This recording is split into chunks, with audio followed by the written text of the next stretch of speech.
नमस्कार, कार्यक्रम कल 24 मा स्वागत छ। म हुँ स्मृति मल्ल। सरकारले हरेक चुनावी अभियानको नारा जनतालाई विकास र समृद्धि भनेर लोभ्याउने गरेको छ। विकास र समृद्धि त परको कुरा, यति बेला आम जनता घाँस बाँस र कपासको प्राथमिक अधिकारबाट समेत वञ्चित छन्। उपचार अभावमा ज्यान गुमाउँदैछन्। आफ्ना आफन्त गुमाउँदाको पीडा एकातिर बोकेर जीवन रक्षाको भीख मागिरहेका छन्। यो दुर्भाग्यपूर्ण अवस्था देख्न तपाईँ हामी विकट गाउँ पुग्नै पर्दैन। राजधानी भनिएको काठमाडौँकै अवस्था दयनीय छ। खातमाथि खात संक्रमितका शव थपिँदा सब व्यवस्थापनमा जुटेका अर्का थरीको सुरक्षामा सरकारले केही सोचेको छैन। मलामी र जन्ती जानेको संख्याको जोड घटाउले मात्र कोरोना संक्रमण रोक्न सकिन्छ। यता आम सर्वसाधारणको ढोका निषेधाज्ञाले बन्द गरिदिएको छ, तर सरकार र शक्ति लोलुप्तहरू भने आफै यति बेला सत्ताको रस्साकस्सीमा तल्लिन्छन्। देशमा स्वास्थ्य सङ्कट परेका बेला यही मौका हो भने जसरी उनीहरू चलखेलमा तल्लिन्छन्। चाहे निरङ्कुशता होस्, चाहे जनयुद्ध, चाहे कुनै पनि राजनीतिक सङ्कट, हरेक किसिमका सङ्कटमा डटेर जुटेका आम नेपाली जनताको हिम्मत र धैर्यतालाई लत्कारिरहेको सरकारले यही आडम्बर देखाइरहे कुनै पनि दिन जनताको धैर्यको बाँध टुट्न सक्छ। यो गम्भीर स्वास्थ्य सङ्कटका बेला आम जनता विद्रोहका लागि सडकमा उत्रनु पर्यो भने त्यसले निम्त्याउने क्षतिको बाढी यो सरकारले रोक्न सक्ला। सम्बन्धित निकाय समयमै सचेत बनोस्। कार्यक्रम कल 24 मार्फत हामीले आम जनताका आवाज उठाइरहेका छौँ। हरेक दिन दूरदराजका विकट स्थानमा पुग्ने जमर्को हामी गरिरहेका छौँ। आज हामीसँग तेह्रथुमको विषय छ। धेरै अस्पतालहरू छन् जो नियम कानुन बिना जथाभावी चलिरहेका छन्। कतै अस्पताल छ, उपचार सम्भव छैन, अस्पताल छ, चिकित्सक छैनन्। तर तेह्रथुमको हकमा भने अवस्था अझै दयनीय छ। झन्डै 8 वर्षदेखि बनाउन सुरु गरिएको स्वास्थ्य चौकी भवन अझै बनेको छैन। आज पनि भवन निर्माण स्थल वरपर निर्माण सामग्री असरल्ल फालिएका छन्, तर भवनको अस्थिपञ्जर मात्रै देख्न सकिन्छ। यसबारे हामीले सम्बन्धित निकायसँग जवाफ माग्नेछौँ। यता सीमानाकाको अवस्था उस्तै छ। महोत्तरी सीमानाकामा नेपाली सुरक्षाकर्मीमाथि भारतीय व्यापारीले ढुङ्गामुढा गरेपछि भएको झडपबारे विस्तृत विवरण प्रस्तुत गर्नेछौँ। आजको एपिसोडमा हामी रौतहटको चन्द्रपुर नगरपालिकामा फोहोर व्यवस्थापन नहुँदा नगरवासीले भोगिरहेको समस्याको पनि उठान गर्नेछौँ। यसका अलावा तपाईँ दर्शकसँगको प्रत्यक्ष कुराकानीमा पनि हामी जोडिनेछौँ।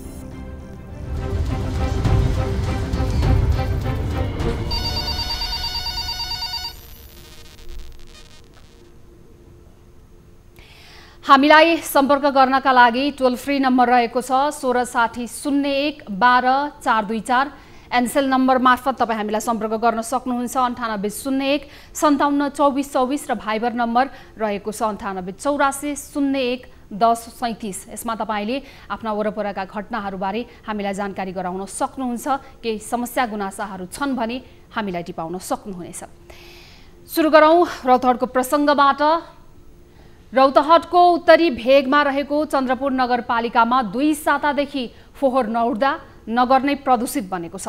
लामो समयदेखि फोहोर नउठ्दा नगरका चोक सडक गल्लीहरूमा फोहोरको ढुङ्गुर थुप्रिएका छन्। जथाभावी थुप्रिएका फोहोरका कारण नगर नै दुर्गन्धित बन्दा पनि नगरपालिकाले फोहोर उठाउन भने कुनै चासो दिएको छैन। जनप्रतिनिधिलाई बारम्बार यसबारेमा जानकारी गराउँदा पनि बेवास्ता गरिएको भन्दै स्थानीय आक्रोशित बनेका छन्।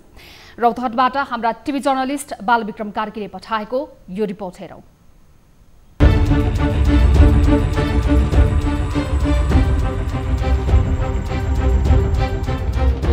जिल्लाका 18वटा स्थानीय तहहरूमध्ये चन्द्रपुर नगरपालिकामा कोरोना संक्रमितको संख्या सबैभन्दा बढिरहेको छ। कोरोना संक्रमण फैलिन नदिन भनेर स्थानीय प्रशासनले वैशाख 24 गतेदेखि जिल्लाभर निषेधाज्ञा जारी गरेको छ।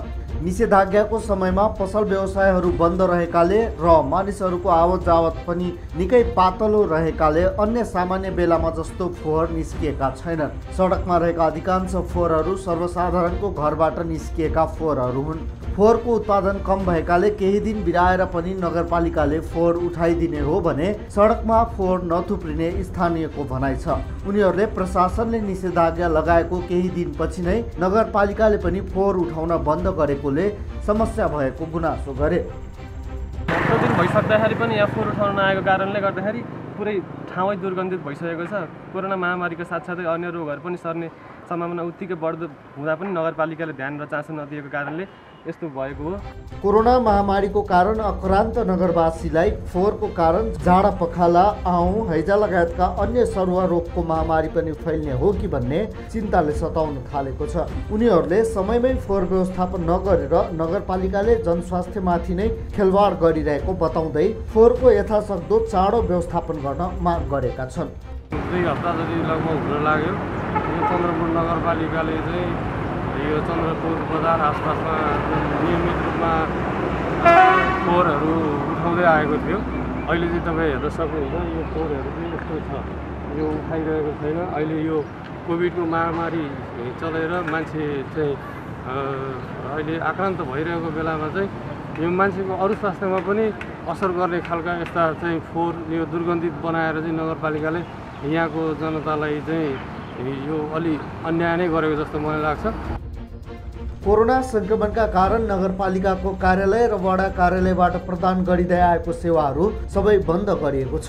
त्यसकारणले नगरपालिकामा अहिले कामको चाप पनि कम छ। यस्तो अवस्थामा फोहोर मैला व्यवस्थापन नगरपालिकाले चाहने हो भने ठुलो समस्या नरहेको भन्दै स्थानीयले हाम्रो चन्द्रपुर राम्रो चन्द्रपुर सफा चन्द्रपुर भन्ने नारा राखेको चन्द्रपुरलाई सोही नाराले गिज्याइरहेको प्रतिक्रिया दिएका छन्। महोत्तरीको चन्द्रपुर नगरपालिका स्थितको यो दृश्य हामीले यहाँलाई देखायौँ। त्यहाँको ठाउँ ठाउँमा चोक चोकमा घरको अगाडि फोहोरको थुप्रो यसरी थुप्रिएको धेरै समय भइसक्यो, तर नगरपालिकाले भने यसमा ध्यान दिएको छैन। त्यति मात्रै होइन, त्यहाँका स्थानीयले बारम्बार नगरपालिका समक्ष यो रिपोर्ट पनि गरिरहेका छन्, तर पनि अझै फोहोर उठ्न नसकेको अवस्था छ। यतिखेर कोही हाम्रो सम्पर्कमा हुनुहुन्छ त्यहाँका स्थानीय। नमस्ते, यहाँलाई स्वागत छ न्युज 24 टेलिभिजनमा। हजुर, जस्तो त्यहाँको स्थलगत रिपोर्ट, त्यहाँको दृश्य हामीले यतिखेर देखाइहाल्यौँ। त्यहाँको हरेक चोक चोकमा फोहोरको थुप्रो देखिएको छ। यति बेला तपाईँहरूले कति दिन भयो यसरी त्यहाँनिर यो फोहोरको थुप्रो घर अगाडि थुपारेर जीवनयापन गरिरहनु भएको? कति दिन भयो आज? यो अब वैशाखको 31 गते रातिबाट रौतहट पनि पूर्ण रूपले लकडाउन छ। अब हामी व्यवसायी पनि हौ। त्योभन्दा अगाडि हामी चन्द्रनिगापुर चोकमै व्यवसाय गरेर बस्दथ्यौँ। हामीले लकडाउन हुनुभन्दा अगाडि जस्तो फोहोर चाहिँ सडकमा देखेका थियौँ। हिजो म पनि एउटा औषधि पसलमा औषधि लिन जाँदाखेरि त्यो चाहिँ फोहोरहरू जस्ताको जस्तै लगभग हिजो 8-9 दिन चाहिँ बितिसकेको अवस्था हो। तर निषेधाज्ञाको समयमा फोहोर उठाउने गाडीहरू, अत्यावश्यक खाद्यान्न लगायतका सवारी साधनहरूलाई त निर्बाध रूपमा चल्न दिइएको छ। यो बारे तपाईँहरूले भन्नुभयो कि भन्नु भएन सम्बन्धित निकायमा? फोहोरको गाडी एक दिन पनि नपठाइनु चाहिँ यो कारणले गर्दाखेरि एक त कोरोनाको महामारीको अवस्था छ, फोहोरको कारणले गर्दाखेरि स्वास्थ्यमा अरू थप जटिलताले यसले उत्पन्न गराउँछ। हो, पक्कै पनि। अब किनभने एक त रौतहटको पनि चन्द्रपुर नगरपालिका चाहिँ कोरोना संक्रमित चाहिँ अत्याधिक सबैभन्दा बढी भएको नगरपालिका पर्दछ। अब धेरै बैंकिङ कारोबारहरू पनि चन्द्रपुरमा हुने भएको कारणले रौतहटको चाहिँ धेरै मानिसहरू आवत जावत गर्ने ठाउँ चाहिँ हाम्रो रौतहटको चन्द्रनिगापुर पर्ने भएको हुँदा पनि अब सडक पेटीमै एउटा क्लिनिकको अगाडि, एउटा मेडिकलको अगाडि, एउटा पसलको अगाडि यहाँहरूको दृश्यले नै बताइरहेको छ कि कतिको चाहिँ नगरपालिकाले यहाँको जनताप्रति, जनताको जनस्वास्थ्यप्रति कतिको चासो दिएको छ भन्ने कुरो त्यो यहाँहरूले देखाउनु भएको दृश्यले बताइरहेको छ। अब यो एउटा कोरोनाको चाहिँ बहाना बनाएर हामीले भ्याएनौँ भनेर सम्बन्धित निकायले चाहिँ यस्तो जवाफ दिएर पन्थिन मेरो विचारमा मिल्दैन। किनभने कोरोनामा खट्ने चाहिँ स्वास्थ्य कर्मीहरू अलग छन् भने बजार सरसफाइ कर्मीहरूको पार्ट अलग छ। त्यो चाहिँ अत्यावश्यकमा पर्ने चिजहरू पनि, गाडी घोडाहरू पनि सबै हामी गुडिरहेका देखिरहेका छौँ। मात्र यो जनतालाई चाहिँ व्यवस्था गरेको हो नगरपालिकाले, जनस्वास्थ्यमाथि त्यति चासो नदेखाएको भन्ने लाग्छ मलाई। यसकै सामान्य अवस्थामा चाहिँ कति समयमा फोहोरहरू उठाउने गर्थ्यो नगरपालिकाले? हेर्नुहोस्, अब सामान्य अवस्थामा पनि तपाईँको रेगुलर जस्तो चाहिँ कहिले पनि चन्द्रपुर नगरपालिकाले उठाउँदैन। चन्द्रपुर नगरपालिकाको फोहोर व्यवस्थापनको लागि यहाँका लोकल मिडियादेखि लिएर यहाँका स्थानीय सञ्चारकर्मीहरूले पटक पटक त्यो चाहिँ पत्रिकामा होस् अथवा रेडियोमा होस् अथवा टिभीमा होस्, यो चाहिँ पटक पटक एक दुई महिनामा चाहिँ फोहोरका विषयमा यहाँनिर जहिले पनि चर्चा हुने गर्छ र जहिले पनि हजुरहरूकै मिडियाहरू मार्फत चाहिँ यो हामीले सुन्न पाइरहेका हुन्छौँ। हामी त खैर त्यसलाई भोगेरै अगाडि हामी बसिरहेका हुन्छौँ। अर्को कुरा यहाँलाई म के जानकारी गराउन चाहन्छु भने हामी व्यवसाय गर्ने व्यवसायीहरूसँग चाहिँ नगरपालिकाले कर पनि लिन्छ, फोहोर व्यवस्थापन कर भनेर।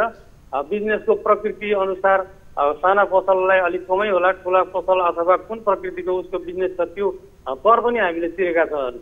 आज हामी लकडाउनमा घरमा बसिरहेछौँ तर पनि त्यो सडकमा निक्लिएको करको पैसा त हामी भोलि पसल खोलेपछि पनि तिर्छौँ नि।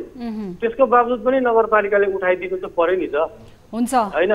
यो मात्रै होइन, अलि वरिपरि त यो तपुर चोकमा नाला खन्दाखेरि अहिले तपाईँ हेर्नुहोस्, त्यहाँ सबै अव्यवस्थित कति दिन अगाडिदेखि खनेका नालाहरू चाहिँ अहिलेसम्म पुरेको छैन, मान्छेलाई हिँड्नलाई अप्ठ्यारो छ। अब चन्द्रनिगापुर मेन चोकमा तपाईँको अब बर्खा लागेपछि रोडबाट पानी बग्छ, एउटा व्यवस्थित नाला छैन, बटुवादेखि लिएर सबैलाई गाह्रो छ यहाँ। हुन्छ, धन्यवाद यहाँलाई त्यहाँबाट प्रत्यक्ष त्यहाँको जुन हिसाबले यहाँले त्यहाँको समस्याहरू भनिदिनु भएको छ। अब हामीले त्यहाँको स्थलगत रूपमै त्यहाँको दृश्यहरू पनि देखाइसकेका छौँ, जुन हिसाबले असरल त्यहाँ फोहोरहरू फालिएको छ। आम सर्वसाधारणको घर अगाडि फोहोरको थुप्रो थुप्रिएको छ। यहाँले भनेकै जस्तै ब्याङ्किङ कारोबार हुने क्षेत्र, विशेष गरी मेडिकल फार्मेसी लगायतको अगाडि पनि त्यस्तै किसिमले फोहोरको थुप्रो थुप्रिएको छ। यद्यपि 11 दिन बितिसकेको यो अवस्थामा पनि नगरपालिकाले भने यसमा चासो देखाएको छैन। धन्यवाद यहाँलाई यो जानकारीको लागि। हामीसँग यतिखेर चन्द्रपुर नगरपालिकाका नगर प्रमुख रामचन्द्र चौधरी यतिखेर जोडिनु भएको छ। मेयर साहबसँग हामी थप जानकारी लिन्छौँ जुन हिसाबले त्यहाँको स्थानीयहरूले गुनासो गर्नुभएको छ। चौधरी सर, स्वागत छ यहाँलाई न्युज 24 टेलिभिजनमा। नमस्कार, धन्यवाद तपाईले पनि। हजुर, जुन किसिमको दृश्य यतिखेर हामीले टेलिभिजन मार्फत देखाइरहेका छौँ त्यो देख्दाखेरि निकै दुःख हामीलाई लागिरहेको छ। एक त स्वास्थ्यको दोहोरो मारमा यतिखेर आम सर्वसाधारण हुनुहुन्छ, त्यहाँको एकजना सर्वसाधारणले भर्खरै हामीलाई जानकारी गराउनु भयो चन्द्रपुर नगरपालिका यस्तो नगरपालिका हो जहाँ कोरोना सङ्क्रमित पनि अत्याधिक मात्रामा हुनुहुन्छ। त्यसमाथि ब्याङ्किङ कारोबार लगायतको विषयलाई लिएर पनि चहल पहल त्यहाँ बढी हुन्छ, तर यहाँहरूले फोहोर 11 दिन भइसक्यो उठाइदिनु भएको छैन। हिजो मात्रै है, अब फोहोरको कुरा गर्दाखेरि नि अहिले फोहोर उठाउने स्विपरहरू सबै बिरामी छन्। अनि कोभिड लागेको पोजिटिभ मान्छेलाई चाहिँ फोहोर उठाउन मिल्छ, एउटा प्रत्येक प्रश्न छ है। हिजो पनि अब प्राइम टाइमको चाहिँ के अरे अनमोल भन्ने चाहिँ तपाईँको यो बालविक्रमले चाहिँ मलाई फोन गर्नुभएको थियो। मैले त्यही जवाब दिएँ, ड्राइभर पनि बिरामी छन्, पोजिटिभ छन्, यहाँ सबभन्दा बढी छन् र त्यो 2-4 दिन आफैले पनि व्यवस्थापन गर्न सकिन्छ भनेर मैले चाहिँ नरम भाषामा मैले भनेको थिएँ। यही कुरालाई चाहिँ भाइरल भएको छ, अरू कुरो केही पनि होइन। यति धेरै फोहोर त्यहाँ थुप्रिएको छ, चोक चोकमा यति धेरै फोहोर थुप्रिएको छ, त्यहाँका स्थानीयले आफै व्यवस्थापन भन्ने त यो कुनै उपाय अथवा विकल्प नै भएन। अब अहिले चाहिँ नगरपालिकाले जुन हिसाबले अब निर्वाध रूपमा अन्य स्थानमा पनि फोहोर उठाउने कार्यहरू चलिरहेको छ, तपाईँहरूले त एउटा सुरक्षाको विधि अपनाएर यो फोहोरलाई पार लगाउने काम गर्नुपर्ने हो नि नगरपालिकाले यति बेला। होइन, हामीले सबै उपाय गरेका छौँ, तर पनि व्यक्तिले पनि आफ्नो जुन फोहोर छ नि सडकबाट पेटीमा फाल्नुभन्दा बोरामा राखेर सुरक्षित राखिदियो भने हामी त लगिदिन्छौँ नि त।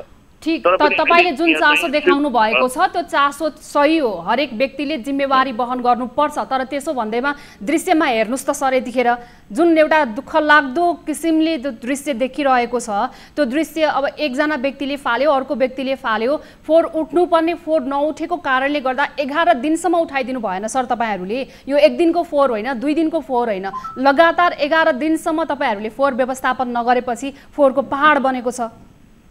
पहाड त व्यक्तिले पनि कहाँ लगेर थन्काउनुहुन्छ? 3-4 दिनदेखि मात्रै उठेको छैन, ऊ त सधैँ उठेको थियो है। फोहोरमाथि फोहोर हाल्दा 50 वटा घरले एकै ठाउँमा हाल्दाखेरि पहाड त बन्छ है। हुन्छ, तपाईँ जिम्मेवार निकाय हो, तपाईँले कुनै पनि जनतालाई सर्वसाधारणलाई देखाएर आफ्नो जिम्मेवारीबाट पन्छन मिल्दैन सर। त्यो कारणले गर्दाखेरि हामीले तपाईँलाई जवाफदेहिताको लागि लिएर आइसकेपछि र यो दृश्य आफै बोलिरहेको छ, हामीले थप यसमा केही भन्नुपर्छ जस्तो पनि मलाई लाग्दैन। त्यस कारणले अब कहिले र कति बेला तपाईँले चन्द्रपुर नगरपालिकाको यो फोहोर व्यवस्थापन गर्नुहुन्छ त्यति मात्रै भनिदिनु, सिधा जवाफ हामीलाई। अब सिधा जवाब भन्नु हो भने तपाईँको जबसम्म चाहिएको यो हाम्रो चाहिँ स्विपर र ड्राइभर चाहिँ कोभिडबाट चाहिँ निस्किँदैन, पोजिटिभ नेगेटिभ आउँदैन, तबसम्म त त्यो कुनै पनि नयाँ मान्छे त त्यहाँ हायर हुँदैन। हामी फेरि नगरपालिकाले गरेका छैनौँ, हामीले एउटा पार्टनरसिप राखेका छौँ, उसलाई सधैँ मैले फोन गरेर जाइरहेका छौँ है। यी सबै अहिले पनि भने अहिले पनि उसको ड्राइभर चाहिँ अति सिकिस्त टाइपको अब के अरे ज्वरो आएर बसेका छन्। यो अवस्थामा त फोहोरफाल भनेर भन्नै मिल्दैन मानवीय हिसाबले, हामी पनि मानौछौँ होइन। यो फोहोर फाल्न भनेर जो चाहिँ नि त्यो व्यवस्थापन समितिमा हुनुहुन्छ अथवा जो कामदारहरू हुनुहुन्छ जसले चाहिँ नि फोहोरको गाडी चलाउनुहुन्छ, उहाँहरू महामारीमा सुरक्षित हुनुहोला अथवा उहाँहरू स्वस्थ हुनुहुन्छ अथवा उहाँहरूको जिम्मेवारी हो। तपाईँलाई यदि कोरोना सङ्क्रमण छ भने पनि तपाईँ फोहोर उठाउन जानुहोस् अथवा तपाईँले पठाउनुहोस् त हामीले भनेको होइनौँ नि सर। अब जुन किसिमको वातावरण त्यहाँ बनिरहेको छ त्यसको विकल्प खोज्नुहोस्, सही तरिका अपनाउनुहोस् अथवा तपाईँले नगरपालिकाले यतिखेर त्यो स्थानमा अन्य जिल्लाहरूमा जो काम गरिरहनु भएको छ, यो काममै रहनुभएका उहाँहरूलाई लिएर आउन सक्नुहुन्छ, उहाँहरूलाई पिपी दिन सक्नुहुन्छ। तपाईँले सुरक्षाको मापदण्ड त तोकिदिएको छ नि, नेपाल सरकारले तोकेको छ, WHO ले तोकेको छ, त्यो मापदण्ड पुरा गरेर उहाँहरूलाई पठाउनुहोस् न। हामीसँग चाहिँ मापदण्ड सबै समान छन्, तर पनि मान्छे आफै पोजिटिभ भइसकेपछि उसलाई लगाउन मिल्छ। मानवीय धर्म यही छ त। तपाईँले जुन हिसाबले जवाफ दिइरहनु भएको छ नि सर, तपाईँले जुन हिसाबले जवाफ दिइरहनु भएको छ यतिखेर त तपाईँ पक्कै पनि आफ्नो घरभित्र घर झ्याल ढोका थुनेर लुकेर बसिरहनु भएको हुने अवस्था जस्तो बुझियो। अब अहिले महामारीको बेला छ, विपदको बेला छ, हामी सबैले सुरक्षित हुनुपर्छ, सुरक्षित हुँदाहुँदै पनि आफ्नो जिम्मेवारी वहन गर्नुपर्छ भन्ने मात्रै कुरा हो सर। म नगरपालिका प्रमुखको हैसियतले मैले डेली एब्सर्भेसन र यो यति चाहिँ खर्च कोही पनि छैन होला, तर पनि फोहोरमा आफैले उठाउन त मिल्दैन। तर पनि त्यहाँ फोहोर जो स्विपर छन्, ड्राइभर छन्, आफै पोजिटिभ छन्। हुन्छ, तपाईँले जुन किसिमको हस् धन्यवाद यहाँलाई। हामी तपाईँभन्दा माथिल्लो निकाय अथवा तपाईँलाई हेर्ने अरू प्रशासन अथवा तपाईँले दिनुभएको यो जवाफ जुन किसिमको दिइरहनु भएको छ त्यो जवाफ किन र कसरी तपाईँले दिइरहनु भएको छ त्यसको बारेमा थप छानबिन गर्छौँ। सर, तपाईँको जवाफ मलाई चित्त बुझेन, हस् धन्यवाद। उहाँसँग अरू थप प्रसङ्ग अथवा थप प्रश्न गर्नुको कुनै औचित्य छैन। जुन किसिमले स्पष्ट रूपमा नै उहाँले भनिरहनु भएको छ, हाकाहाकी भनिरहनु भएको छ, फोहोरको पहाड चन्द्रपुर नगरपालिकामा देखिएको छ, त्यहाँको स्थानीयको घरको अगाडि छ, चोकचोकमा यो छ, तर उहाँले भनिरहनु भएको छ यो कोरोना सङ्क्रमणको बेलामा हामीले फोहोर उठाउन सक्दैनौँ, विकल्पतर्फ जाने अथवा त्यसको समस्याको समाधान के हुन सक्छ भन्नेतर्फ एउटा मेयरको जिम्मेवार युक्त पदमा बसेर पनि उहाँले त्यो जिम्मेवारी वहन गर्न चाहिरहनु भएको छैन। चन्द्रपुर नगरपालिकाका स्थानीयले पनि पक्कै पनि यतिखेर यो सबै कुराहरू सुनिरहनु भएको छ। तपाईँले नै मत दिएर पुर्याउनु भएको त्यहाँका जिम्मेवार व्यक्तिहरूको जवाफ हो यो। अब यसको समाधान र विकल्प के हुन सक्छ, थप अरू प्रक्रियाहरूमा जानको लागि के गर्नुपर्छ, त्यहाँको स्थानीय तह र त्यहाँको जिम्मेवार अन्य निकायहरू पनि यसमा ध्यान दियोस्। हामी पनि यस विषयमा निरन्तर फलोअप गरिरहनेछौँ। यतिखेर महोत्तरीतर्फ लाग्छौँ हामी। महोत्तरीमा आज आइतबार राति करिब 8-9 बजेको समयमा एउटा दुःखद घटना भयो। महोत्तरीको सीमा नाकाहरूमा नेपाल प्रहरीले तैनात गरेर राखेका सुरक्षाकर्मीहरूमाथि भारतीय केही व्यापारीहरूको समूहले आक्रमण गरेको छ। ढुङ्गामुढा नेपालका सुरक्षाकर्मीहरूमाथि गरेपछि त्यहाँ झडपको स्थिति बन्यो र घाइते पनि भएका छन्। यस विषयमा हामी थप जानकारी लिन्छौँ। महोत्तरीमा भएको यो एउटा गम्भीर घटना हो, नेपालको सुरक्षामाथि नै यसले चुनौती उब्जाएको छ। अब यतिखेर हामीसँग महोत्तरीबाट हाम्रा टिभी जर्नलिस्ट ललन मण्डल जोडिनु भएको छ। घटनाबारे हामी थप जानकारी लिन्छौँ। ललन, जस्तो जुन किसिमको यो समाचार हामीलाई प्राप्त भएको छ, त्यहाँ सीमा स्थलमा सीमा नाकामा खटिनुभएका नेपालका सुरक्षाकर्मीहरूमाथि भारतीय केही व्यापारीको समूहले आएर ढुङ्गामुढा गर्यो। यस किसिमको अवस्था पक्कै पनि नेपालका सुरक्षाकर्मीहरू जो सीमानाकामा हुनुहुन्छ उहाँहरूले भोग्नु भएको यो पहिलो घटना भने पक्कै होइन, तर पनि यी यस्ता घटनाहरूमा हामीले जुन किसिमले स्ट्यान्ड लिनुपर्ने हो, जुन किसिमले नेपाल सरकारले यो कुराको घटनाको छानबिन गर्नुपर्ने हो, त्यो नहुँदाखेरि बारम्बार यो दुःखद घटना दोहोरिने गर्छ सीमानाकामा। त्यहाँको विस्तृत जानकारी गराइदिनुहोस् न ललन, के भएको हो? निश्चित रूपमा मठियानी नगरपालिकाको यो घटना हो। महोत्तरीको मठियानगर नगरपालिका सीमावर्ती क्षेत्रमा नगरपालिका वार्ड नम्बर 8 में रहेको सीमावर्ती क्षेत्र नेपाल भारतको सीमावर्ती क्षेत्र 2 नम्बर बोर्डर, जहाँ हिजो राति 8 बजे व्यापारी समूहका जसलाई तस्कर भनिन्छ, ती तस्कर व्यक्तिहरू व्यापारीको नामले नेपाल भित्रिएका थिए र 8 बजे सीमावर्ती क्षेत्रमा अहोरात्र खटिराख्नु भएको छ। सशस्त्र प्रहरी उहाँसँग यी अज्ञात समूहहरूले, यी व्यापारी समूहहरूले हिजो विरोध गरेका थिए। गए राति 8 बजेको घटना हो। झडप भएको ठाउँ जहाँ सीमावर्ती क्षेत्रको यो घटना म सुनाउँदैछु। बोर्डर आउटपोस्ट बीओपी का जुन प्रहरी निरीक्षक हुनुहुन्छ बलराम गौतम, उहाँ एकदम निर्दय, एकदम के भनौँ, उहाँ निरन्तर रूपमा यो कोभिडको अवस्थामा पनि खटिरहेको बेलामा पनि जुन पीडा सुनाउनु भयो हामीलाई, हामीले अहोरात्र खटिरहेका छौँ। तैपनि यी सीमावर्ती क्षेत्रका भारतीयहरूले पटक पटक सीमावर्ती क्षेत्रहरूमा जस्तै मठियानी, सम्ची, यी तराई बेल्टका प्रदेश नम्बर 2 का विभिन्न क्षेत्रमा पटक पटक यस्तो किसिमको गतिविधिहरू दोहोऱ्याइरहेका छन्। तर यहाँका स्थानीय सरकार, प्रदेश सरकार र सम्बन्धित निकायका व्यक्तिहरू यसमा चासो नदिनु भनेको कतै न कतै नेपाल प्रहरी र नेपालका कानुन मिचिएको जस्तो उहाँले हामीलाई गुनासो गर्नुभयो। ललन, जस्तो अब 8 बजे हिजो राति 8 बजे करिब 50-60 जनाको समूहमा नेपाल भित्रे उहाँहरू मदिरा सेवन गरेर पुनः ती खटिएका बोर्डरमा खटिएका बोर्डर 2 नम्बर बोर्डरमा खटिएका 2 जना जवानहरू थिए, उहाँहरूलाई ढुङ्गामुढा गरे र 1 जना जवान जो हुनुहुन्छ प्रहरी जवान विवेक दाहाल, उहाँको टाउकोमा ढुङ्गामुढा गरेर घाइते बनाए र उहाँले लाउनु भएको पोसाक पनि भारतीय तस्करहरूले, व्यापारीहरूले च्याचुत गरेर घाइते बनाएर निर्घात रूपमा कुटपिट गरेको सूचना पाए र त्यो सूचना पाउन लगत्तै हामीले एसपी साहबसँग सोध्यो, एसपी साहब के भयो यस्तो घटना? उहाँले पनि अब हामी छानबिन गर्दैछौँ भनेर हामीलाई जवाब दिनुभयो र निरन्तर हिजोदेखि हामी अहिलेसम्म अपडेटमै छौँ।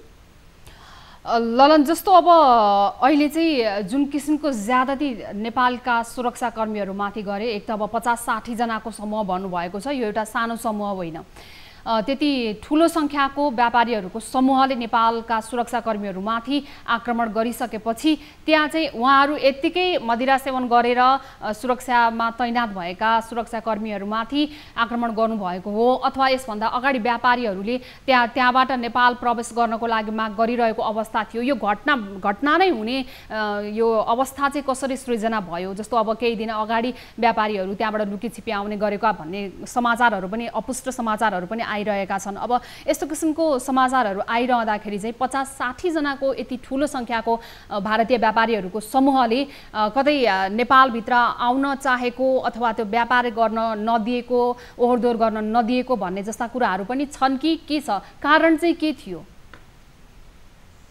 यस्तो हो कि महोत्तरीको यो मठियानी नगरपालिका खुला बोर्डरको रूपमा पनि अहिले छ, विगतको रूपमा थियो, तर कोभिडले गर्दाखेरि त्यसलाई पूर्ण रूपमा सिल गरेको छ।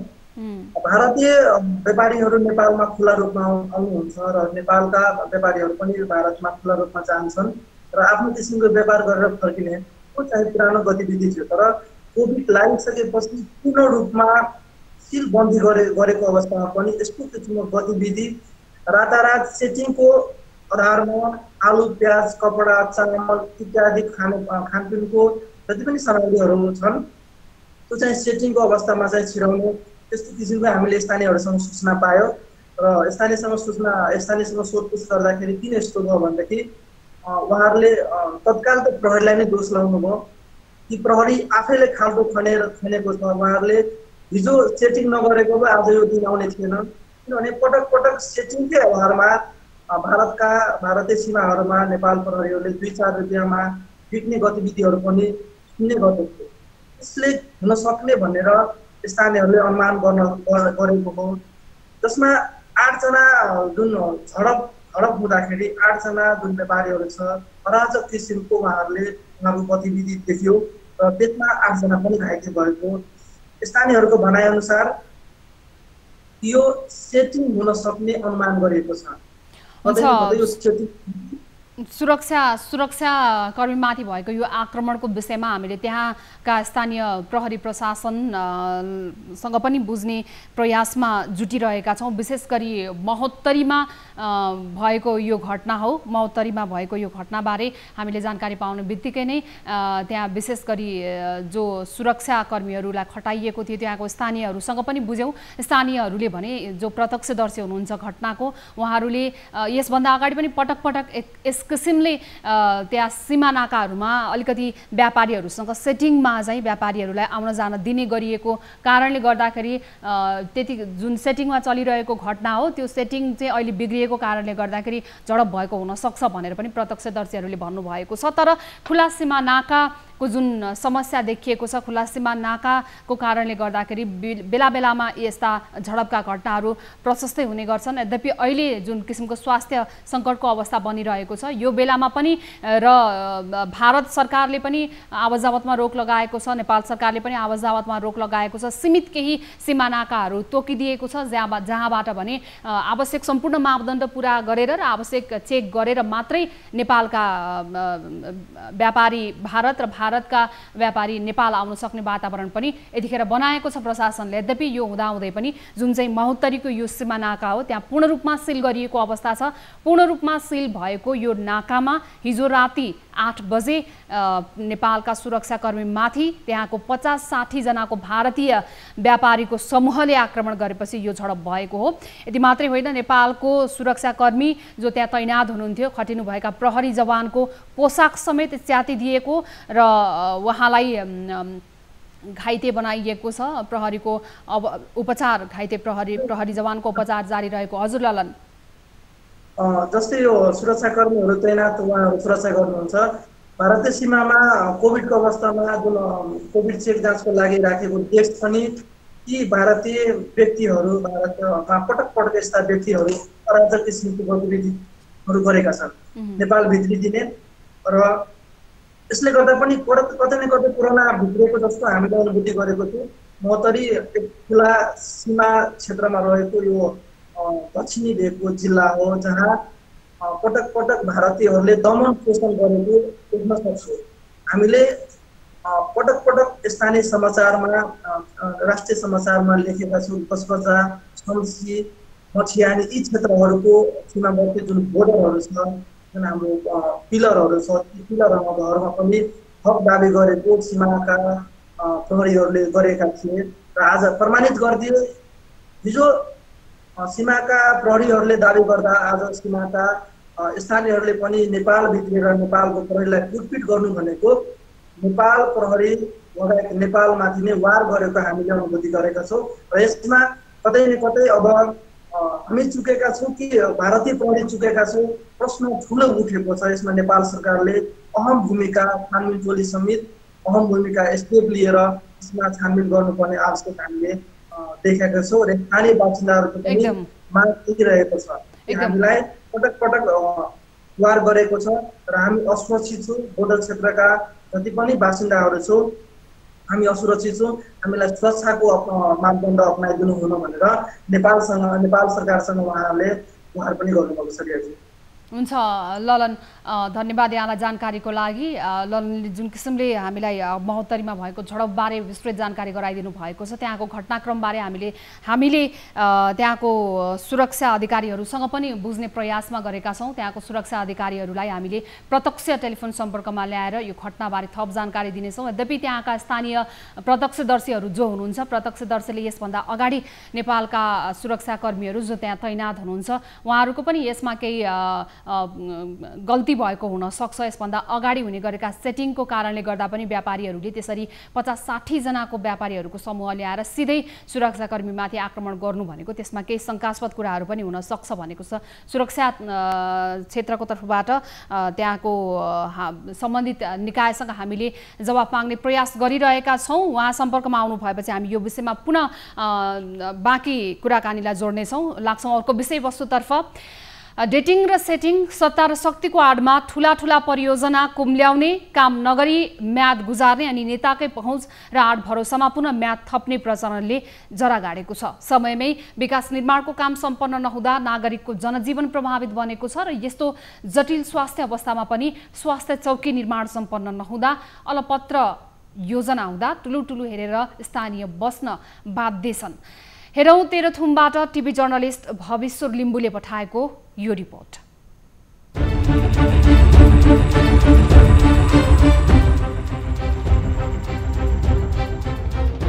तेह्रथुमको फेदाप गाउँपालिका 5 पञ्चमी डाँडामा निर्माण सुरु गरिएको यो इसिबु स्वास्थ्य चौकी भवन 2 वर्षभित्र सक्नुपर्ने ठेक्का सम्झौता भए पनि 8 वर्ष बितिसक्दा समेत भवन लथालिङ्ग अवस्थामा रहेको छ। स्वास्थ्य चौकी भवन 2071 सालबाट निर्माण सुरु गरिएको थियो। करिब 2 करोड 30 लाखमा बोलपत्र आह्वान गरिएको भवन 1 करोड 57 लाखमा निलगिरी निर्माण सेवा काठमाडौँले हात पारेको थियो। तत्कालीन शहरी विकास डिभिजन कार्यालय धनकुटा अन्तर्गत निर्माण सुरु गरिएको भवन वरिपरि निर्माण सामग्री छरपष्ट फ्यालिएको छ। ठेक्का नै कम रेटमा लागेको र बारम्बार पेटी ठेकदारहरू परिवर्तन भइरहँदा भवन निर्माण चरणमै ठेकेदारको लापरवाहीको कारण अल्पत्र परेको स्थानीय बताउँछन्। लापरवाही हुनुको कारण चाहिँ यहाँ ठेकेदारहरू धेरै चेन्ज भयो क्या। यो पेटी ठेकेदारवालाहरू धेरै चेन्ज भयो। यो अलिकति लो प्राइसमा लो प्राइसमा लाए जस्तो लाग्यो। यसमा चाहिँ अलिकति कमिसन, अब काम थोरै गर्ने तर पैसा धेरै खाने हिसाबले भयो। तर त्यो उनीहरूले त्यो इस्टिमेटले उनीहरूले पुगेन र अहिले देख्नु भएको छ भवनावेश एकदमै लथालिङ्ग अवस्थामा हाम्रो हस्पिटल रहेको छ। स्थानीयको लगातार गुनासोपछि जिल्लाका विभिन्न स्थानीय तहमा अल्पत्र परेको भवन निर्माण कार्यहरू तथ्याङ्क सङ्कलन गरेर निर्माण व्यवसायहरूलाई तागेतासँगै कारबाहीको लागि सिफारिस समेत गरेको जिल्ला प्रशासन कार्यालय तेह्रथुमको भनाइ छ। 67,060 देखि 70% मात्रै काम भएको छ। भित्री वायरिङ लगायतका कामहरू सबै बाँकी छ र हामीले उहाँहरूसँग कोअर्डिनेसन गर्दा हेर्दा चाहिँ असारसम्म सकिन्छ कि। अहिले भवन अभावकै कारण स्वास्थ्य चौकी भने साँगुरो घरमा सञ्चालन गर्दै आएको छ। स्वास्थ्य चौकी साँगुरो भएको कारण एउटै कोठामा फार्मेसी, ड्रेसिङ रुम र प्रशासन सञ्चालन भइरहेको छ। त्यसमा नयाँमा मात्रै होइन पुराना अल्पत्र परेका योजनामा पनि ध्यान दिन स्थानीयले माग गर्दै आएका छन्। तेह्रथुमको यो विषय हो। तेह्रथुममा विगत 8 वर्ष भइसक्यो त्यहाँको स्थानीय स्तरमा जुन फेदाप भन्ने गाउँ रहेको छ, फेदाप गाउँपालिकामा अहिलेसम्म 8 वर्षदेखि बन्न नसकिरहेको एउटा भवन, अझैसम्म पनि एउटा भवनको 4वटा भित्ता मात्र खडा गरेर राखिएको अवस्थामा अस्पताल स्वास्थ्य चौकी छ। स्वास्थ्य चौकी 8 वर्षसम्मको यो समयमा पनि निर्माण कार्य सफल हुन नसक्दाखेरि त्यहाँका स्थानीयहरूको जुन एउटा वैकल्पिक रूपमा प्रयोग गरिएका भवनहरू हुन् ती भवनहरू भने निकै साना कोठा भएको र स्वास्थ्य चौकीको लागि आवश्यक पर्ने जति ठाउँ हुनुपर्ने हो त्यो कोठाहरू नभएको भनेर स्थानीयले गुनासो गरिरहनु भएको छ। त्यति मात्रै होइन, स्वास्थ्य चौकीमा आवश्यक औषधिहरू पनि नभएको कारणले गर्दाखेरि उहाँहरू स्वास्थ्य चौकीको विकल्पको रूपमा बनाइएको जुन भवन हो त्यहाँसम्म स्थानीयले सही र सहज ढङ्गबाट स्वास्थ्य सुविधा लिन पाइरहनु भएको छैन। हामी यतिखेर यो विषयबारे थप जानकारी लिन्छौँ। हाम्रा टिभी जर्नलिस्ट भगिश्वर लिम्बु यतिखेर जोडिनु भएको छ। भगिश्वर, तेह्रथुमबाट हाम्रा टिभी जर्नलिस्ट भगिश्वर लिम्बुले पठाउनु भएको यो रिपोर्ट हो। उहाँले विशेष गरी फेदापका जनताले भोगिरहेको यो समस्या, त्यो पनि विगत 8 वर्षदेखि त्यहाँका जनताले, त्यहाँका स्थानीयले बारम्बार ताकेता गरिरहनु भएको छ। त्यहाँका बारम्बार जनताले अब छिटोभन्दा छिटो यो भवन निर्माणको काम सक्नु पर्यो भन्दा पनि यो ताकेता मात्रै गर्नुभएको छ, त्यसको जवाफ पाइएको छैन। भगिश्वर, भगेश्वर, जुन हिसाबले फेदापका जनता यतिखेर जुन मर्कामा छन्, स्वास्थ्य चौकीको भवन निर्माण नहुँदाखेरि अहिले त्यहाँको अवस्था ठ्याक्कै के हो? भवन निर्माणको अवस्था कहाँसम्म पुगेको हो अथवा काम ठप्प रोकिएको छ, के छ? अहिले यो भवनको अवस्था हेर्दाखेरि 2 दिन अगाडि हामी भवन स्थलमा चाहिँ अनुगमन गर्नको लागि प्रमुख जिल्लाधिकारी, समन्वय समिति प्रमुख लगायत हाम्रो टोली चाहिँ त्यहाँ पुगेको थियो र हामीले स्थलगत रूपमा चाहिँ त्यहाँ पुगेर हामीले हेर्दाखेरि भवन अलपत्र रूपमा छोडेको छ र भवनको चाहिँ विभिन्न छेउछेउमा चाहिँ बालुवा गिटीहरू राखेको छ र त्यसको लागि चाहिँ पानीको लागि जो ट्याङ्की बनाइन्छ, यो ट्याङ्की पनि लथालिङ्ग जस्तै छोडेको छ र त्यहाँ बालबच्चाहरू गएर खस्ने सम्भावना देखिएको छ र तुरुन्तै त्यहाँ चाहिँ अहिले निर्माण व्यवसायीले चाहिँ आफ्नो प्रतिनिधि पठाएको भनेर हामीलाई जानकारी प्राप्त भएको छ र त्यहाँनिर चाहिँ हामीले ताप्लेजुङबाट एकजना जो प्रतिनिधि उहाँहरूको प्रतिनिधिलाई भेटेका थियौँ। उहाँले अहिले कोभिडको कारण र मजदुर घटाको कारण केही समस्या छ भनेर जानकारी गराउनु भएको थियो र प्रमुख जिल्लाधिकारीले कहिले काम सम्पन्न गर्नुहुन्छ र तपाईँहरूको अवस्था के हो भनेर बुझ्दाखेरि त्यहाँ स्थानीय जो ठेकदार निर्माण व्यवसायीको चाहिँ प्रतिनिधि दुर्गा बस्नेत हुनुहुन्छ, उहाँले काम धमाधम गर्ने भनेर प्रतिबद्धता जाहेर गराउनु भएको छ र अहिले त्यहाँ भवन हेर्दाखेरि लथालिङ्ग जस्तो भवन छ। भवनका झ्याल ढोकाहरू लागेको छैन र वरिपरि वातावरण पनि त्यति सरसफाइ गरिएको पाइएन र अब तुरुन्तै त्यो कार्यालय चाहिँ हामी भवन निर्माणलाई सुचारू गर्छौँ भनेर जो त्यहाँका निर्माण व्यवसायका प्रतिनिधि दुर्गा बस्नेतले चाहिँ हामीसँग बोल्नु भएको थियो। जस्तो ठेकेदार कम्पनीले नि भगेश्वर जस्तो अब अहिले 8 वर्ष बितिसकेको अवस्था भयो, बीचमा चाहिँ नि अरू साना साना ठेकेदार कम्पनीहरूले पनि यो काममा चाहिँ ओभरटेक गरेको भन्ने कुराहरू पनि छ।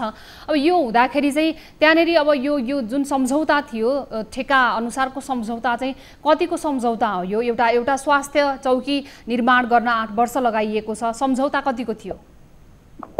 यो चाहिँ 70 सालदेखि 73 सालसम्ममा सम्पन्न गर्नुपर्ने भनेर निलगिरी सेवाले चाहिँ यो जुन निलगिरी निर्माण सेवा काठमाडौँले ठेक्का 1,57,00,000 ठेक्का पालेपछि 13सम्मबाट चाहिँ प्रतिनिधिको रूपमा ईश्वर खत्रीलाई दिनुभएको थियो र उहाँले चाहिँ ईश्वर खत्री मार्फत चाहिँ निर्माण कार्यहरू गर्दै बिचबाटैमा चाहिँ विभिन्न लेबरहरूलाई पनि पैसा चाहिँ बुझाउन नसकेको, निर्माण सामग्रीहरूको पनि पैसा बुझाउन नसकेको भन्ने गुनासोहरू सुनिएको छ। त्यहाँ स्थानीयले चाहिँ र त्यहाँको जनप्रतिनिधि जो ईश्वर खत्री आफै पनि जनप्रतिनिधि हुनुहुन्छ, वडा सदस्य हुनुहुन्छ, फेदाप गाउँपालिका वार्ड नम्बर 5 को र वार्ड नम्बर 4 को चाहिँ उहाँ जनप्रतिनिधि पनि हुनुहुन्छ। त्यसैले काम के भइरहेको छ भनेर प्रमुख जिल्लाधिकारी मार्फत पनि तागेता गरिएको छ। हामीले पनि चाहिँ त्यहाँनिर चाहिँ बुझेका छौँ र उहाँ के भन्नुहुन्छ भन्दाखेरि यो जो निलगिरी निर्माण सेवाका चाहिँ प्रोपाइटर चाहिँ प्रमुख युवराज गान्धी मार्फत चाहिँ पाउनुपर्ने पैसा पाउन सकिएन र काम गर्न नसकेको हो भनेर उहाँले भन्नुभयो। जस्तो अब दृश्यमा पनि हामीले देख्यौँ त्यहाँको स्थलगत दृश्यहरू जुन तपाईँले यहाँले खिचेर पठाउनु भएको छ, निर्माण सामग्रीहरू जुन प्रयोग हुन्छ भवन बनाउन, ती निर्माण सामग्रीहरू पनि लामो समयदेखि त्यही वरपर नै अस्रल्ल फालिएको अवस्था छ भनिएको छ। जस्तो अब यो सामग्रीहरू चाहिँ ठेकेदार कम्पनीले चाहिँ नि आफूले अब आगामी कामहरू निर्माण गर्न सक्दिन अथवा यो निर्माणको काम चाहिँ अब पुरा गर्न सक्दिन भनेर हात झिकेर व्यवस्था गरेर छोडिएको हो अथवा अझै पनि त्यहाँनिर बजेट लगायतका कुराहरूमा सेटिङ मिलेको छैन अथवा के कारणले गर्दाखेरि यहाँहरूले बारम्बार ताकेता पनि गर्यौँ भन्नुभएको छ। गाउँपालिकाले पनि त्यस किसिमकै जवाफ दिइरहेको अवस्थामा निर्माण सामग्री चाहिँ खेर गइरहने, यता निर्माण पनि पुरा नहुने, ठेकेदार कम्पनीले पनि काम नछोड्ने हुँदाखेरि त यसले त ठुलो समस्या निम्त्याउँछ।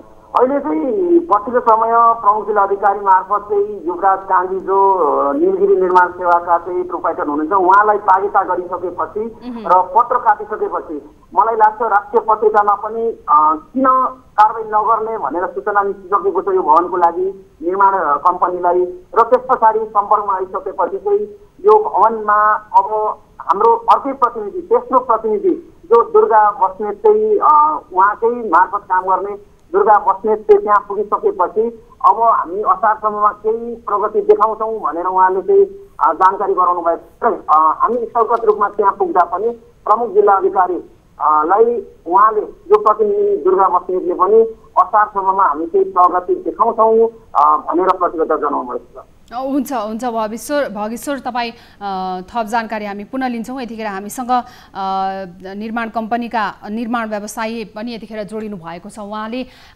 जुन किसिमले नीलगिरी निर्माण कम्पनीले यो ठेक्का पाएको थियो, यो ठेक्का पाइसकेको यो कम्पनीले 73 सालसम्ममा भवन निर्माणको काम सकाइसक्नु पर्ने हो। अहिलेसम्म 8 वर्ष बित्दा पनि भवन निर्माणको काम सकिएको छैन। स्वास्थ्य चौकी भवन अलपत्र अवस्थामा छ। यो बेलामा यस किसिमको स्वास्थ्य जटिल अवस्था बनिरहेको छ। अहिले एउटा स्वास्थ्य चौकी समेत नबनेको कारणले गर्दाखेरि त्यहाँको फेदाब गाउँपालिकाका स्थानीय भने त्यहाँ उपचारको अभावमा बस्न बाध्य बनिरहेका छन्। यतिखेर हामीसँग निर्माण व्यवसायी युवराज डाँगी जोडिनु भएको छ। उहाँसँग हामी यसबारे थप जानकारी लिन्छौँ। डाँगी सर, स्वागत छ यहाँलाई कार्यक्रममा। हजुर हजुर, नमस्ते। जस्तो 8 वर्ष भइसक्यो यहाँहरूले जिम्मा लिनु भएको, तर अझै पनि 73 सालमै सकाउनु पर्ने यो काम अझै पनि सक्नु भएन भन्ने रिपोर्ट आएको छ। भएको चाहिँ के हो? हजुर, यो अब फर्म त मेरै हो, जिम्मेवारी मेरै देखिन्छ होइन। त्यहाँको एकजना स्थानीय ईश्वर खत्री भन्नेले हाम्रो फर्मबाट लिएर गएर काम पहिले उसले हाल्यो, बिट गरेपछि उसैले रेगुलर काम गरिराखेको थियो। गर्दा गर्दै बिचमा उसले चाहिँ छोडिदियो भनौँ न, अलिकति थोरै काम गरेपछि काम छोडिदिसकेपछि हामी जाँदा निकै स्थानीय रूपमा धेरै समस्या झेल्नु पर्यो। पछि मैले माथिबाटै यतैबाट हाम्रो कम्पनीबाटै फेरि अर्को मान्छे पठाएपछि उसले काम गर्ने वातावरण पनि दिएन। त्यसका लागि हामीले 2-3 चाहिँ पुलिस प्रशासनमा पनि सहयोग लिनु पर्यो। स्थानीय मान्छेलाई काम गर्न अवरोध पुर्याइदियो भनौँ न। त्यहीँको स्थानीय मान्छे भएकोले हामीलाई काम गर्न। तपाईभन्दा अगाडि जसले जिम्मा लिनु भएको थियो उहाँको सम्पर्क विच्छेद भएको छ। हामीसँग नीलगिरी निर्माण कम्पनीले फेदामको गाउँपालिका स्थित स्वास्थ्य चौकी भवन निर्माणको जिम्मेवारी लिएको थियो र ठेक्का परे अनुसार निर्माण कम्पनीले निर्माणको काम पनि सुरु गर्यो। 73 मा सकाउनु पर्ने काम 8 वर्ष बितिसक्यो। अहिले जुन किसिमको स्वास्थ्यको जटिल अवस्था बनिरहेको छ, यो अवस्थामा पनि त्यहाँका स्थानीयले भने स्वास्थ्य सेवा लिनको लागि धेरै जुझ्नुपर्ने अवस्था छ। त्यहाँको स्थानीय विकल्पको रूपमा खडा गरिएको एउटा निकै नै साँघुरो भवनमा यतिखेर अत्यावश्यक केही औषधिहरू मात्रै राखेर स्वास्थ्य चौकी सञ्चालन गरिएको छ, जसको कारणले गर्दाखेरि स्थानीयले यस किसिमको कोभिड-19 को संक्रमण फैलिरहेको यो अवस्थामा अब हामी कहाँ जाने, कहाँबाट उपचार लिने भन्ने प्रश्न उठाउँदाखेरि यो विषय फेरि एकपटक बल्झिएको छ। हामीसँग निर्माण व्यवसायी युवराज डाँगी सर पनि जोडिनु भएको छ। डाँगीजी, जस्तो अब यहाँले भनिहाल्नुभयो योभन्दा अगाडि जसले जिम्मा लिनु भएको थियो उहाँले काम राम्रोसँग सम्पन्न गर्नु भएन, त्यसपछि मैले गर्न चाहे तर मलाई गर्न दिएन भन्नुभएको छ। अलिकति स्पष्ट पारिदिनुहोस् न। 8 वर्ष बितिसक्दा पनि यहाँले टेक ओभर त गर्नुभयो, तर यो ठ्याक्कै घटना चाहिँ के हो? तपाईँले काम गर्न नपाउनुको कारण चाहिँ के हो? स्थानीयलाई त अस्पताल चाहिएको छ, उहाँहरूले रोक्नुहुन्छ र अस्पताल बनाउन? अब त्यो जसले जिम्मा लिनु भएको थियो उहाँ पनि त्यही फेदाब गाउँपालिकाकै राजनीतिक कर्मी नै हुनुहुन्छ। उहाँ पनि त्यो वडा सदस्य नै हुनुहुन्छ फेदाब गाउँपालिकाकै। अनि त्यसले गर्दा उहाँले अब हुनसक्छ अब धेरै मार्जिन यति लिन्छु उति लिन्छु भन्ने हिसाबले पनि काम लिएको हुनसक्छ। तर व्यावसायिक रूपमा अलिकति अपरिपक्व जस्तो देखिएपछि त्यो हिसाबले अलिकति काममा अवरोध भयो र अब अहिले आएपछि अब तपाईँको झन्डै अब 80-90% काम सकिसकेको छ। अब लास्टमा केही सेनिटरीको अलिकति काम र सेनिटरी र रङ रोगन मात्रै काम हो। प्रायः अलमोस्ट अरू कामहरू सकिसकेको छ, स्ट्रक्चरको काम सकिसकेको छ। अहिले मात्रै भर्खरै मैले सिडिओ साहबसँग एउटा पास लिएर केही सामानहरू यता धनकुटाबाट पठाउने अब सबै बिर्तामोड लगाएर सबै प्रायः हार्डवेयरहरू सबै बन्द रहेको अवस्थामा पनि फेरि सिडिओ साहबसँग अघि भनेर पास लिएर एउटा गाडी पठाइदिँदैछु। त्यसले गर्दा सकेसम्म हामी यो असार भित्रैमा ह्यान्डओभर गर्ने भवनको भवनको वरपर निर्माण सामग्रीहरू लगेर राख्नु भएको कि तपाईँले हो अथवा तपाईँभन्दा अगाडि जसले जिम्मा लिनु भएको थियो उहाँले नै त्यो सामग्रीहरू हजुर, अहिलेको सामानहरू सबै हामीले नै लगेर, जस्तै अब अहिले त्यहाँ झ्याल ढोकाका लागि चाहिने काठहरू त्योहरू हामीले लगेर राखेका छौँ। अरू निर्माण सामग्री अब गिटी बालहरू हामीले नै अहिले राखेका छौँ र अरू निर्माण सामग्रीहरू सिमेन्ट रड अलिकति थोरै रड नपुग्ने रहेछ त्यो सामानहरू चाहिँ लिनका लागि अहिले आज अर्को हुन्छ। अब यहाँले रिपोर्ट गरेको अनुसार त्यहाँको फेदाब गाउँपालिकाको एउटा जिम्मेवार पदमा पद ओगटेर बसेको व्यक्तिले नै आफ्नो पदको दुरुपयोग गर्दै यो निर्माण कार्यलाई रोक्न खोज्नु भएको हो भने यसको पनि हामी फलोअप रिपोर्टिङ गर्छौँ, उहाँलाई सम्पर्कमा ल्याउनेछौँ र यस विषयमा विस्तृत जानकारी प्रश्न हामी उहाँलाई पनि गर्नेछौँ। अब यहाँको तर्फबाट चाहिँ अब यहाँले जिम्मा लिइसक्नु भएको रहेछ, अब अहिले जुन किसिमको स्वास्थ्यको जटिल अवस्था बनिरहेको छ त्यसबारे यहाँ जानकार हुनुहुन्छ।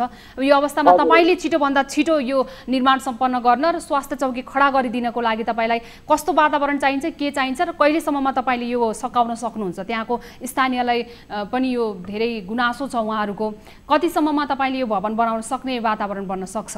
होइन अब यस्तो त नर्मल कन्डिसन हो भने 2 महिना 1.5 देखि 2 महिनाभित्रमा सकिन्छ, किनभने अब तल यो फ्लोरिङको काम मोजाइकको काम छ। अहिले जुन चाहिँ मोजाइक भन्ने अहिले प्राय छैन, काम गरिँदैन मोजाइकको काम, र त्यसको लागि चाहिने मेटेरियल चाहिँ मोजाइकको चिप्सहरू नेपालमा नपाएर फेरि इन्डियाबाट मगाएर अब त्यो विराटनगरमा आइसकेको छ, तर त्यहाँबाट अहिले हार्डवेयर खोलेर दिनलाई सकिरहेको छैन क्या त्यहाँ। हुन्छ, धन्यवाद यहाँलाई।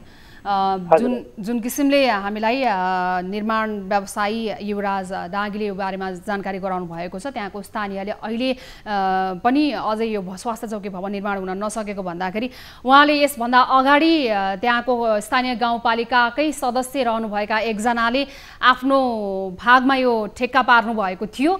पदको दुरुपयोग गर्दै उहाँले गर्नुभएको यो विषयवस्तुको बारेमा थप जानकारी हामीले लिनुपर्ने भएको छ र उहाँले अबको अवस्थामा चाहिँ फेदाब गाउँपालिकाले यदि काम गर्ने वातावरण तयार गरिदियो भने निर्माण कम्पनीले अबको 1.5 देखि 2 महिनाभित्रमा स्वास्थ्य चौकी खडा गर्न सक्ने भनेर प्रतिबद्धता गर्नुभएको छ र बीचमा चाहिँ नि उहाँले आफूभन्दा अगाडि जसले जिम्मेवारी पाउनु भएको थियो उहाँले पदको दुरुपयोग गर्नुभएको र उहाँ मार्फत नै अहिले दोस्रो पटक काम सुरु गर्दा पनि उहाँले काम स्वास्थ्य चौकी बनाउने काम रोक्नु भएको भन्नुभएको छ। यदि गाउँपालिकाकै सदस्यबाट यस किसिमको प्रयास भइरहेको छ भने हामी तेह्रथुमको गाउँपालिका फेदाबका अन्य जिम्मेवार व्यक्तिहरूलाई पनि यो प्रश्न गर्नेछौँ। यसको हामी फलोअप रिपोर्ट आउँदा दिनहरूमा प्रस्तुत गर्नेछौँ।